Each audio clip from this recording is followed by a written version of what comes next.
sa panahon ng latest news. Diyan sa tunin niya, Pag-asa Mactan, pinagi ni Sir Joseph Merlas. Sir Joseph, good morning. Good morning usab, Sir Ariel, o sa ato ang mga sukintig paminaw. Ug latest with update para karong adlaw Huwebes. Kining Shearline panag-abot sa bugnaw ug init nga masa sa hangin mo'y nakaapekto karon diha sa sidlakan nga bahin sa Northern Luzon.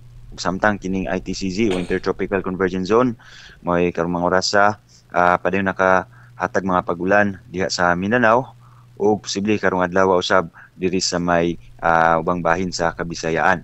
Gawas sa duha ka weather systems, wala tayo gi-monitor gihapon nga LPA Baguio Sud udol sa atong Philippine Area of Responsibility.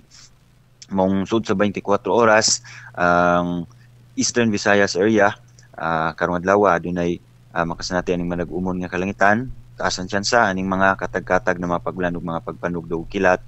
Ang hinungdan ni posible kining Intertropical Convergence Zone. Samtang ang nabiling bahin sa Kabisayaan, lakip ng probinsya sa Sugbo, sa buntag ito na sa udto, no, makasanati pata aning hayag og mayong tempo sa panahon sa hapon o sa gabi. At taas ang tsansa aning mga pagpanag-um sa kalangitan, nubanan aning patak-patak na usahay, katag-katag na mga paglan o mga pagpanugdo kilat, adala sa localized thunderstorms ani.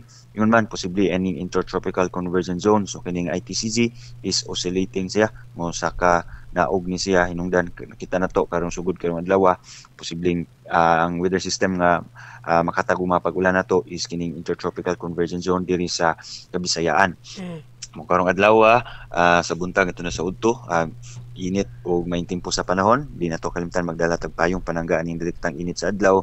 Usapon sa gabi tungod aning taas ang tsansa sa mga pagulan, dili usab na to kalimtan magdala og panangga aning mga kalit na mga pagbundak sa ulan. Hinon karong mga oras wala pa tay nakita na pagulan diri sa Eastern Visayas, even diri sa Central Visayas area.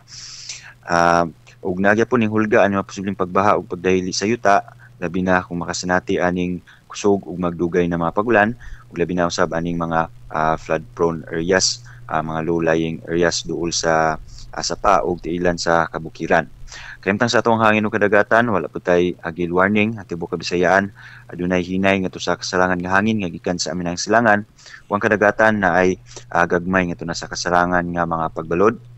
Ug natay mga thunderstorms o mga pag-unos, posible natay occasionally gustiness o pagkusog sa ato ang hangin.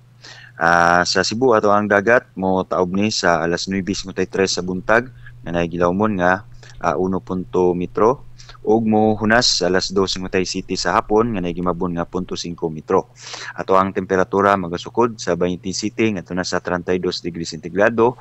Ato ang haring adlaw musubang ni karong alas 5:45 sa buntag.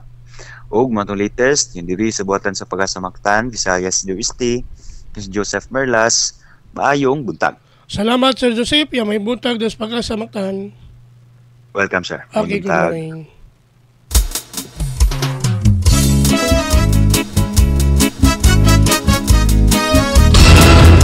Inyo gadabati ang atong weather update kung dagan sa kahimtang sa panahon.